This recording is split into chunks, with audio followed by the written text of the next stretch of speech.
अच्छा जी, आज के टॉपिक की तरफ चलते हैं जी। टॉपिक हमारा आज भी वही कल वाला टॉपिक है, फायरवॉल। जो टॉपिक हमारा चल रहा था फायरवॉल का टॉपिक, कल मैंने कुछ इनिशियल और बेसिक सेटिंग्स आपको बताई थी। आज इंशाल्लाह हम उससे थोड़ा सा आगे एडवांस कुछ सेटिंग्स के बारे में हम जिक्र करेंगे। तो इंशाल्लाह कल मैंने आपको जो बताया था उसके हवाले से थोड़ा सा जस्ट ओवरव्यू बता दूं। मैंने आपको पहले बताया था कि फ़ायरवॉल की जनरल फंक्शनैलिटी आपके साथ जिक्र की थी कि फ़ायरवॉल इस्तेमाल किस लिए होती है। फिर उसके बाद मैंने बताया था कि चेक करना चाहें कि फ़ायरवॉल इंस्टॉल है कि नहीं। फिर उसके बाद हमने जिक्र किया था कि फ़ायरवॉल एक्टिव है कि नहीं, इनेबल है कि डिसेबल है। और उसके बाद फिर हमने उसकी जोन्स की सेटिंग देखी थी कि जोन्स कौन कौन से होते हैं, डिफ़ॉल्ट जोन कौन सा होता है, और फिर डिफ़ॉल्ट जोन के अंदर आपने कोई सर्विस परमिट करनी हो तो कैसे करेंगे, और कोई पोर्ट परमिट करनी हो तो कैसे करेंगे, और नॉन डिफ़ॉल्ट जोन यानी कि वो जोन जो डिफ़ॉल्ट नहीं है उसमें कोई पोर्ट परमिट करनी हो तो कैसे करेंगे, कोई सर्विस परमिट करनी हो तो कैसे करेंगे। ये सारी चीज़ें इंशाल्लाह अल्हम्दुलिल्लाह हमने कल ज़िक्र की थी। तो आज थोड़ा सा मैं एडवांस चीज़ों की तरफ चलता हूँ। आज फ़ायरवॉल में एडवांस ये है कि आज इंशाल्लाह आपको मैं ज़ोन, फ़ायरवॉल में ज़ोन कैसे ऐड करते हैं वो मैं आपको इंशाल्लाह बताऊँगा। और फिर उस ज़ोन के अंदर हम किसी पहली बात है कि ज़ोन बनाते क्यों हैं, किस लिए हमें ज़ोन की ज़रूरत पड़ेगी वो बताऊँगा। और फिर उसके बाद ज़ोन बनाएंगे और ज़ोन के अंदर हम कुछ सेटिंग्स करके देखेंगे कि ज़ोन किस लिए इस्तेमाल होता है और कैसे इस्तेमाल होता है। तो इंशाल्लाह ये आज का हमारा टॉपिक है। तो इंशाल्लाह चलते हैं जी इसकी तरफ। तो सबसे पहली चीज़, जोन, तमाम जोन्स की लिस्ट कैसे देखेंगे वो कल मैंने बताया था आपको। Firewall dash CMD dash dash list dash all dash zones, ये कमांड हम चलाएंगे तो ये हम कमांड हमें क्या करेगी, क्या बताएगी कि हमारे कंप्यूटर में फायरवॉल के जितने भी जोन हैं तमाम जोन्स की लिस्ट दिखाएगी, और किस जोन में कौन कौन सी सर्विस परमिटेड है, कौन कौन सी पोर्ट परमिटेड है, कौन सी चीज़ परमिटेड है, वो सारा कुछ इस कमांड से हमें पता लग जाएगा। बहुत ज़्यादा डिटेल में शो करती है, काफ़ी सारे जोन्स होते हैं, इसलिए पेज बाय पेज देखना चाहें तो आप इस तरह से देख सकते हैं। और अगर आप चाहते हैं कि ये जो सारी इन्फो इसने दिखानी है ये इन्फो एक फ़ाइल में सेव कर लें, उस फाइल को आराम सुकून से बाद में देख लें, तो वो आप इस तरह से फाइल में डालें, फायरवॉल नाम की फ़ाइल बन जाएगी और उस फाइल को कैट या मोर की कमांड से आप देख सकते हैं। तो बहरहाल फ़िलहाल मैं फ़ाइल में नहीं डाल रहा, मैं इसको यहीं पर ही मोर की कमांड से पेज बाय पेज देखने लगा हूँ। ये देखिएगा जी, पहला इसके अंदर जोन है एक ब्लॉक के नाम से, उसके बाद है DMZ के नाम से एक जोन है, उसके बाद ड्रॉप के नाम से जोन है, ये कल हमने सारे देखे थे। उसके अलावा एक होम के नाम से जोन है, इंटरनल के नाम से जोन है, libvirt के नाम से जोन है, और उसके बाद ये देखिएगा आपको एक पब्लिक जोन आ रहा है नज़र, जो कि by default actually working zone होता है हमारी मशीन का। यानी इस मशीन पर जो फायरवॉल चल रही है उसके डिफरेंट जोन्स हैं, और उन जोन्स में से जो डिफ़ॉल्ट जोन है जो बाय डिफ़ॉल्ट काम कर रहा होता है, बाहर से आने वाली ट्रैफिक को मैनेज कर रहा होता है, यानी कि इनकमिंग ट्रैफिक को जो हैंडल कर रहा होता है वो होता है पब्लिक जोन। इसको पब्लिक जोन इसलिए कहते हैं कि इस पे बाहर से यानी कि इनकमिंग ट्रैफिक बाहर से, यानी कि हमारी मशीन को कोई दूसरी मशीन एक्सेस करने की कोशिश करेगी तो क्या होगा, तो फिर ये पब्लिक जोन उसको डील कर रहा होगा। और उसके बाद आप देख रहे हैं एक ट्रस्टेड के नाम से जोन है, फिर वर्क के नाम से है, और डिफरेंट जोन हमें यहाँ पर नज़र आ रहे हैं। और मैंने आपको बताया था कि डिफ़ॉल्ट जोन में आपने किसी सर्विस या पोर्ट को परमिट करना हो तो कैसे करेंगे जी। मिसाल साथ साथ एग्जांपल एक छोटी सी लेके चलते हैं, चूँकि हम FTP सर्वर पढ़ चुके हैं कि FTP सर्वर कैसे कॉन्फ़िगर करते हैं, इसलिए मैं FTP की एग्जांपल को साथ लेके चलूँगा। मैं देखता हूँ कि मेरे सिस्टम पर, इस सिस्टम पर FTP की सर्विस चल रही है कि नहीं चल रही। VSFTPD, ये देखें जी, FTP की सर्विस मेरे पास इस कंप्यूटर पर चल रही है, और मेरे इस कंप्यूटर का IP एड्रेस है 192.168.76.11। अच्छा, इस मशीन पर FTP सर्वर यानी कि मैंने डिफ़ॉल्ट सेटिंग्स पर या अदर देन डिफ़ॉल्ट सेटिंग्स पर मुझे इस वक्त याद नहीं है, मैंने कन्फिगर किया हुआ है। अब इस मशीन पर एफ़टीपी की सर्विस जो चल रही है उसको मैं अगर किसी दूसरी मशीन से एक्सेस करना चाहता हूँ, ये देखें मैं अपनी फ़िज़िकल मशीन से एक्सेस करना चाह रहा हूँ। मैं फ़िज़िकल मशीन से एक्सेस करना चाहता हूँ तो मैं यहाँ पर लिखता हूँ ftp:/192.168.76.11 एंटर करता हूँ और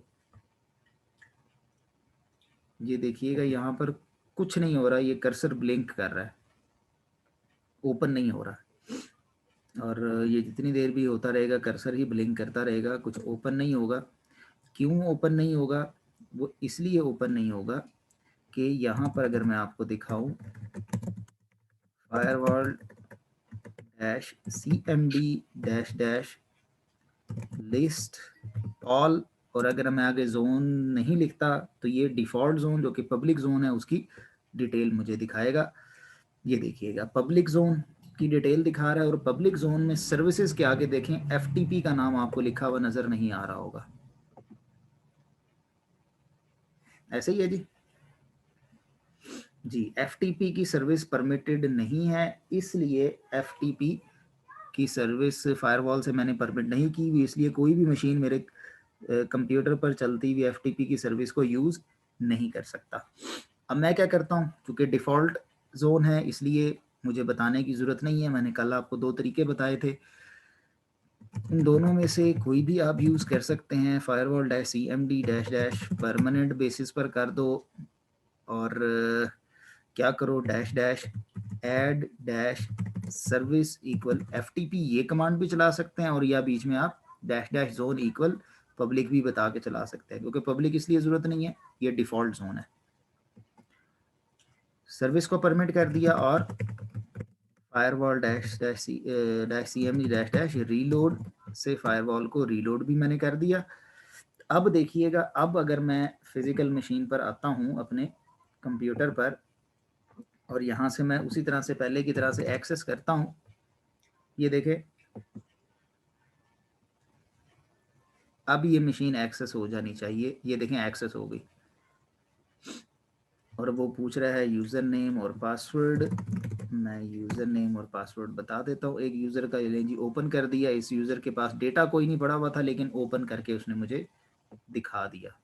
यानी कि अब मैंने सिर्फ अभी आपको यही कल या पिछली वाली बात ही बताई कि फायरवॉल से एफटीपी को परमिट नहीं किया हुआ था, इसलिए फायरवॉल से एफटीपी सॉरी मेरे सिस्टम इस सर्वर से शेयर होने वाली एफटीपी की सर्विस दूसरे कंप्यूटर्स वाले एक्सेस नहीं कर सक रहे थे। ओके, मैंने परमिट कर दिया। Now everyone can access FTP service offered by my this machine. बात को अब आगे लेके चलता हूँ नेक्स्ट स्टेज की तरफ, जो मेरा ख्याल है हमारा एफटीपी में शायद एक पेंडिंग भी था मामला, और फायरवॉल में भी पेंडिंग है मामला, उसकी तरफ लेके चलते हैं। अब मैं चाहता हूँ, क्या चाहता हूँ, मैं चाहता ये हूँ कि ये मेरा कंप्यूटर ये जो एफटीपी की सर्विस परमिट कर रहा है, जिसको मैंने एफटीपी की सर्विस एफटीपी का सर्वर बनाया है, इस पर ये जो एफटीपी की सर्विस है मैं किसी के लिए इसको ब्लॉक करना चाहता हूँ, या मैं चाहता हूँ कि कुछ स्पेसिफिक इसको यूज़ कर सके। तो फिर कैसे करेंगे? मतलब स्पेसिफिक आईपी बेस्ड रिस्ट्रिक्शन जिसको आप कहते हैं, वो इम्प्लीमेंट हम करना चाह रहे हैं। तो उस इम्प्लीमेंटेशन के लिए हमें फायरवॉल के थ्रू करना पड़ेगा। पहला काम मैं कर लेता हूँ कि firewall dash cmd dash dash permanent dash dash remove dash service FTP, मैं डिफ़ॉल्ट जोन से इसको निकाल दूं, और उसके बाद फायरवॉल को रीलोड कर देता हूं। अब मुझे ये जो टास्क में जो मैं करने जा रहा हूँ, कौन सा टास्क, कि मैं इस सर्विस अपने इस कंप्यूटर की ऑफर होने वाली सर्विस को किसी एक स्पेसिफिक के लिए, स्पेसिफिक नेटवर्क या स्पेसिफिक आईपी के लिए मैं परमिट करना चाह रहा हूँ। उसके लिए मुझे एक नया जोन बनाना पड़ेगा। किसी भी नाम से जोन बना लें, सिर्फ ख्याल ये रखना है कि उस नाम का जोन पहले से बना हुआ ना हो। तो मैं नया जोन बना लेता हूँ। कैसे नया जोन बनाएंगे? Firewall dash CMD dash dash permanent basis पे क्या करो, dash dash new dash zone और इक्वल, उसके आगे आप नाम बता दें, जो भी नाम बताना चाहें। लेट्स से मैंने इसका नाम रख दिया माई जोन। ठीक हो गया जी। लें जी, ये एक नया जोन बन गया। अब ये नया जोन बन गया, इसके अंदर कोई भी सेटिंग नहीं है। और मैंने आपको कल बताया था कि फायरवॉल के असूल के मुताबिक अगर कोई सेटिंग ना हो तो उसने सब कुछ ब्लॉक किया हुआ होता है। ये देखें, इसकी इन्फो भी आपको दिखा देता हूँ कि इसने बाय डिफ़ॉल्ट क्या चीज़ ब्लॉक या किसी को परमिट किया हुआ है कि नहीं किया हुआ। कैसे जी? इन्फो ऑफ जोन और आगे उसका नाम लिख दें, या आपको किसी भी एक स्पेसिफिक जोन की इन्फो देखना चाहें तो उसकी इन्फो आपको दिखा देगी जी। एरर इसने दिया और बिल्कुल सही एरर दिया, क्योंकि मैंने जोन बनाने के बाद रीलोड नहीं किया था फायरवॉल को। और ये देखें जी, अब इसने इसकी डिटेल बताई। कहता है कोई पोर्ट परमिट नहीं है, कोई सर्विस परमिट नहीं है किसी के लिए, मतलब कोई चीज़ किसी के लिए परमिट नहीं है जी। अब मैं करता हूँ क्या जी, अब मैं करता ये हूँ कि ये जो मैंने नया जोन बना लिया, अब इस जोन में मैं पहले बताऊंगा मशीन का IP एड्रेस, या जिनको मैं परमिट करना चाहता हूँ उनके बारे में। कैसे बताएंगे जी? उसका तरीकाकार आपको मैं बताता हूँ। फायरवॉल डैश CMD और डैश डैश परमानेंट और उसके बाद dash dash zone equal my zone जी। और अब चूंकि हम डिफ़ॉल्ट जोन में काम नहीं कर रहे, डिफ़ॉल्ट जोन होता तो dash dash zone equal my zone या जोन का नाम हमें बताने की ज़रूरत ना होती। इसलिए मैं डिफ़ॉल्ट पे काम नहीं कर रहा, इसलिए मुझे जोन का नाम बताना पड़ेगा। और आगे मैं बताता हूँ dash dash add dash source और इक्वल। लें जी, अब मैं यहाँ पर कहता हूँ 192.168.76.15 ये मैंने एक IP बताया और उसके बाद एंटर कर दिया जी। सक्सेसफुली कमांड चल गई, यानी कि जोन में मैंने एक सोर्स ऐड कर दिया। अब इस सोर्स के साथ क्या करना है, इस काम के लिए मैंने क्या किया, firewall CMD dash dash permanent dash dash zone equal my zone. और माई जोन में मैं क्या करता हूँ, ऐड सर्विस कर देता हूँ FTP। यानी कि अब इन सेटिंग के मुताबिक पहले मैंने एक सोर्स ऐड किया, फिर अब मैंने इसके अंदर एक सर्विस ऐड कर दी, और इन सारी सेटिंग्स के बाद फायरवॉल को कर लेते हैं जी हम रीलोड। ये लें जी। अब इन सेटिंग्स के मुताबिक देखते हैं क्या ये सेटिंग्स वाकई काम कर रही हैं कि नहीं कर रही। ये देखें जी, मैं अपने फिजिकल कंप्यूटर पे आता हूँ। मैंने कल आपको बताया था कि लिनक्स में फायरवॉल इनेबल भी हो तो वो पिंग ब्लॉक नहीं करती। तो पिंग 192.168.76.11 वो मशीन पिंग हो रही है, और मेरी फिजिकल मशीन का IP है 192.168.76.1, जबकि मैंने परमिट उसमें 11 को किया है। अब देखते हैं जी, यहाँ से सॉरी 15 को किया। ले जी, मैं आया फिजिकल मशीन पर और FTP सर्वर को एक्सेस करने की कोशिश की। देखें कर्सर घूम रहा है, इट्स वर्किंग वर्किंग वर्किंग, और एरर मैसेज आ गया। इसने मुझसे यूजर नेम पासवर्ड नहीं पूछा। क्यों? क्योंकि हमने किसको परमिट किया था, हमने परमिट किया था सेटिंग्स में देखें IP लिखा है 192.15 को परमिट किया था। अब देखें ये 15 वाली मशीन मेरे पास यहाँ पर एक ये VM है, इसका IP है 15। ये देखें जी, इसका आईपी है 50। यहाँ से मैं पिंग करूँगा 192.168.76.11 जी, कम्युनिकेट भी कर रही है। और यहाँ से अगर मैं एफटीपी की सर्विस को एक्सेस करूँगा, अल्हम्दुलिल्लाह मैं आज भट्टी साहब से जिक्र कर रहा था कि माउस कंट्रोल नहीं होता, और आज ही माउस अल्हम्दुलिल्लाह कंट्रोल भी हो रहा है जी। 76.11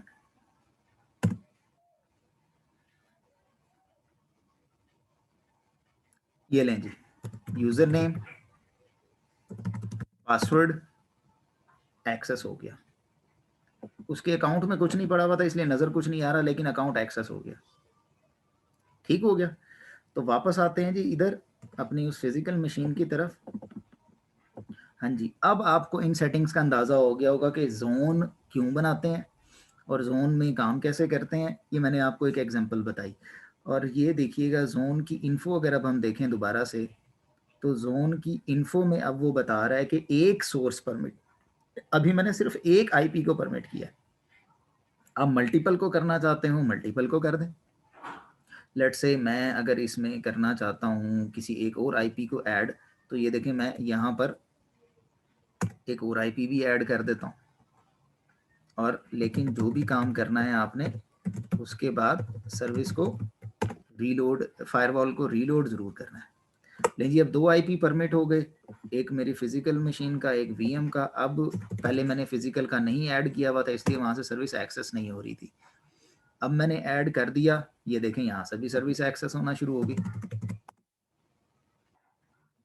ठीक हो गया जी। अच्छा, अब एक और छोटी सी चीज़ बताऊं, यही जैसे अभी मैंने आपको बताया, आपने एक आईपी करना है, एक दफ़ा चलाएं, दो करने हैं 2 दफ़ा चला दें, 3 4 जितने करने हैं आप उतनी दफ़ा ये सारा काम यहाँ पर कर सकते हैं। ये देखें सोर्स में अब आपको 2 आईपी एड्रेसेस लिखे हुए नज़र आ रहे हैं। लेकिन अगर आपने पूरा नेटवर्क परमिट करना है फिर क्या करेंगे, फिर आपने ये कमांड चलानी है network ID slash subnet mask. यानी कि सोर्स में आपने पूरा नेटवर्क बता देना है, नेटवर्क आईडी 192.168.76.0/24 उसका सबनेट मास्क आपने बता दिया। अगर मैं ये कहूँगा तो फिर मेरा पूरा नेटवर्क परमिट हो जाएगा। अच्छा, एक और बात आपको बताता जाऊँ यहाँ पर, सोर्स में आप जैसे मैंने आपको बताया कि सोर्स में आप एक आईपी, मल्टीपल आईपी या पूरा नेटवर्क परमिट कर सकते हैं। इस तरह से अभी फ़िलहाल जो करंट मैंने सेटिंग्स की हैं, मैंने सिर्फ 2 आईपी एड्रेसेस को, 2 आईपी वाली मशीन्स को सिर्फ एक सर्विस की परमिशन दी है, और वो है एफटीपी। आप चाहते हैं, देखें अब मिसाल के तौर पे सिर्फ समझाने के लिए बता रहा हूँ, मेरी मशीन पर 2 सर्विसेज चल रही हैं। अगर एक एफटीपी की सर्विस, एक एसएसएच की सर्विस। कौन सी सर्विसेज? एक एफटीपी और एक एसएसएच। मेरे दो इस सर्वर के साथ कनेक्टेड 2 क्लाइंट्स हैं, जस्ट फॉर एग्जांपल। एक का आईपी है लास्ट में 1 और एक का आईपी है 15। 2 मशीन्स हैं, एक सर्वर है, सर्वर का आईपी है 11। 2 क्लाइंट वाली मशीन्स हैं, एक का 1 आईपी और एक 15 आईपी। मैं चाहता हूँ 15 वाली मशीन मेरे सर्वर पर जो एफटीपी की सर्विस चल रही है वो एक्सेस कर सके, लेकिन एसएसएच ना कर सके, और 1 वाली मशीन एसएसएच कर सके, एफटीपी एक्सेस ना कर सके। अब मैं क्या करूंगा, अब मैं 2 जोन बनाऊंगा। फिर जैसे मैंने अभी एक जोन बनाया ना, फिर मैं 2 जोन बनाऊंगा। किसी भी नेम से 2 जोन बना दें। 2 जोन बना लिए, एक जोन में एफटीपी की सर्विस डाल दें और जिसको परमिट करना है उसका सोर्स आईपी डाल दें। दूसरे जोन में एसएसएच की सर्विस डाल दें और जिस आईपी को परमिट करनी है एसएसएच की सर्विस उसका आईपी डाल के, और एंड पे फायरवॉल को रीलोड करें। अब इससे क्या होगा, एक ही सर्वर 2 सर्विसेज दे रहा होगा, लेकिन जिस जोन में जिसका आईपी और जिसकी सर्विस डाली होगी, यानी कि एक मशीन उसी सर्वर को एसएसएच कर सकेगी, एफटीपी नहीं कर सकेगी। दूसरी मशीन उसको एफटीपी कर सकेगी, एसएसएच नहीं कर सकेगी। तो इस तरह से आप मल्टीपल जोन्स बना के multiple services for specific IP addresses और स्पेसिफिक नेटवर्क के साथ आप इसको कंट्रोल कर सकते हैं। ये था जी हमारा आज का टॉपिक। और उम्मीद है कि आज की चीज़ें आपको समझ आई होंगी, कोई ज़्यादा मुश्किल चीज़ नहीं थी। फिर भी कोई बात समझ ना आई हो तो यू आर मोस्ट वेलकम, आप पूछ सकते हैं।